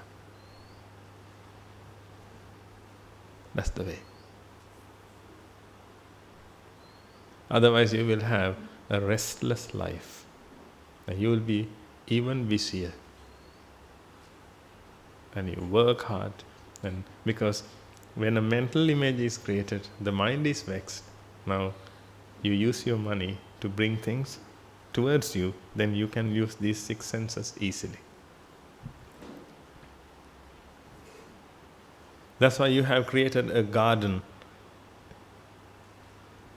near your house or around your house. Otherwise, you had to go to Japan. Or you had to go to Peradeniya in Sri Lanka at least to see that. But if you can create that, whenever you get that mental image, you can just come out of your house, then you can see it. This is how you use. Actually, money is very useful. Money is very useful, isn't it? Don't you feel that? Therefore, earn. Earn as much as you can. Earn. But if you can understand this, you will leave everything behind and you will find... Actually, you don't have to find the cancer. The Buddha found it, discovered it, and he taught it, ladies and gentlemen. He is the greatest master, greatest teacher ever.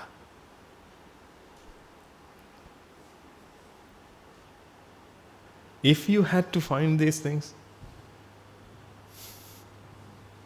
don't ever think that I explain these things, oh, Guru Hamda's wisdom is unbelievable. No. I got these things from my teachers. My teachers got these things from their teachers. Then it goes up to the Buddha. This is the Buddha's teaching, ladies and gentlemen. This is unbelievable. Unbelievable. But I can proudly say this, whatever the path we practice is crystal clear. This is the path. If anyone wants to attain Nibbana, this is the path. That's why I told you, you have to take the responsibility.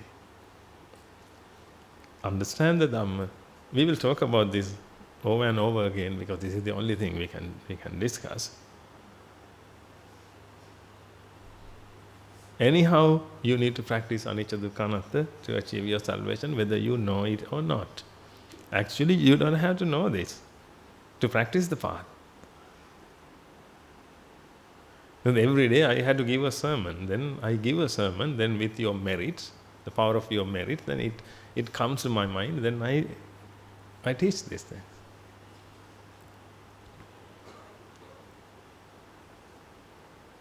That's how it is. This is not new.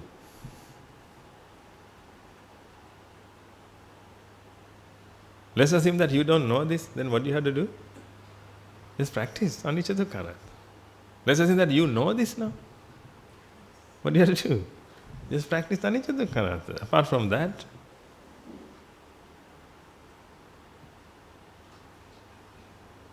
you don't have to do anything. Just one thing. Practice anicca dukkha anatta.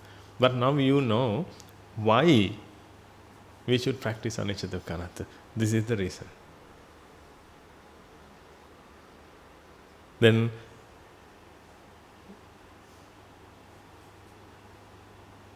the mental image is not the problem. Understand that. Mental image is not the mental image is not the problem. Nicca sukha atta views are the problem. Therefore, you need to eradicate that. Let the mental image is created, and you can identify things. That's totally fine. Then, if an arahant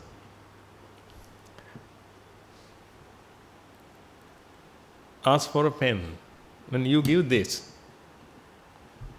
what will happen?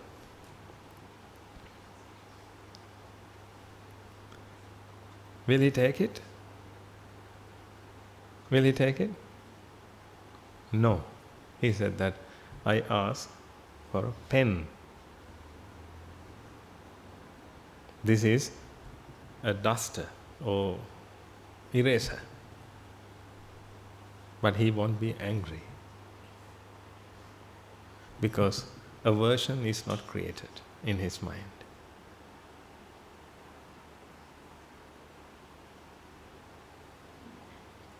Anger is not created in his mind. He is neutral because he is the mind. He is not the ego.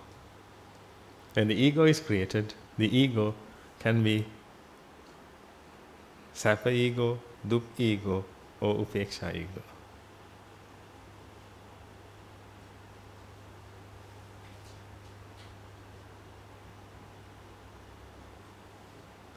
That's how it is.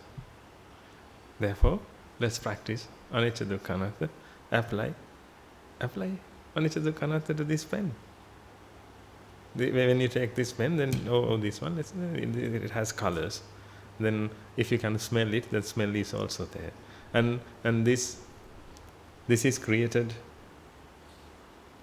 or this is made up of 4 basic elements, which is not visible. And those 5 basic elements, which means electrons, protons, neutrons. Let's say that this is made up of electrons, protons, neutrons. Therefore, we know that this is a compound. If it is a compound, we know that it doesn't have any fixed shape or anything, any fixed quality. Therefore, this is not special. Then we know about this, and then we can apply to this pen.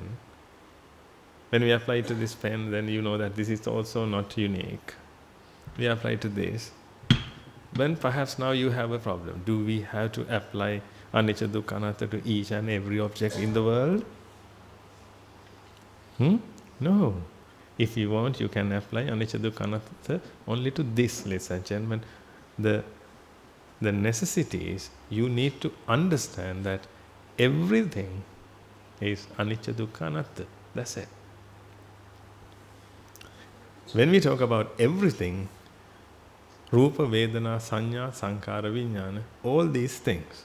When we talk about Rupa, there are two types of Rupa. One is Rupa, or objects that are made up of 4 basic elements, and Rupa, which means colors, sound, the Rupa that are created in our mind. After that, Vedana, Sanya, Sankhara, Vijnana, these things. Then when we talk about all these things, actually we talk about the world. Then if you want, you can apply to this and you can see that the color is created in your mind, then this is this.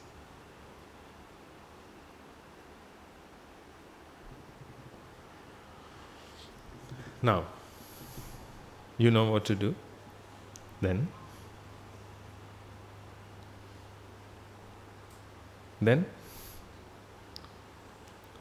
from tomorrow, go to work and earn. It's so simple. Now you understood everything. Now what you have to do is go to your job and earn as much as possible and acquire everything in the world and be happy. That's so simple, Lisa. That's what I told you. If you don't practice, this is also a waste of time. Knowledge, someone can say knowledge is power, but for the world, I would say knowledge is useless if you don't use it. It's like perfume. When the perfume is in the bottle, it's useless. You have to apply. Then you can smell it. Knowledge is also the same. Therefore now you got the knowledge. When you practice, it will convert to wisdom.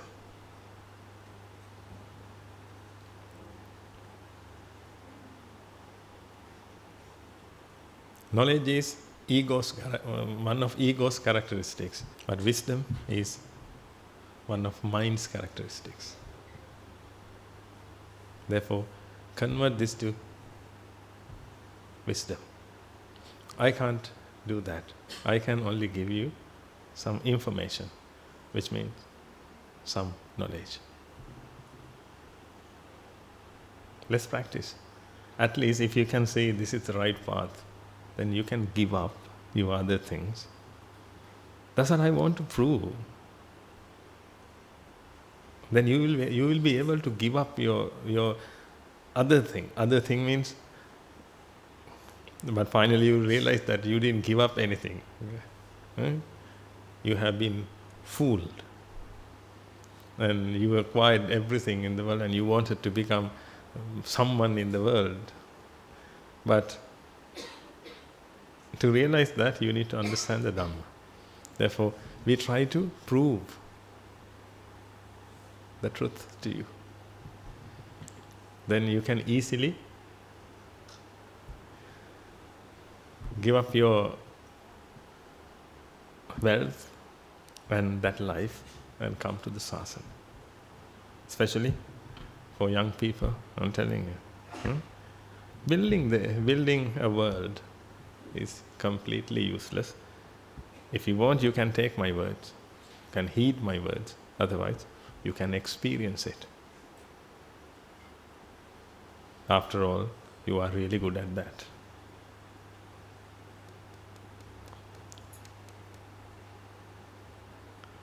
Chase behind and smoke elephant and find out one day. Find out the elephant, let's see.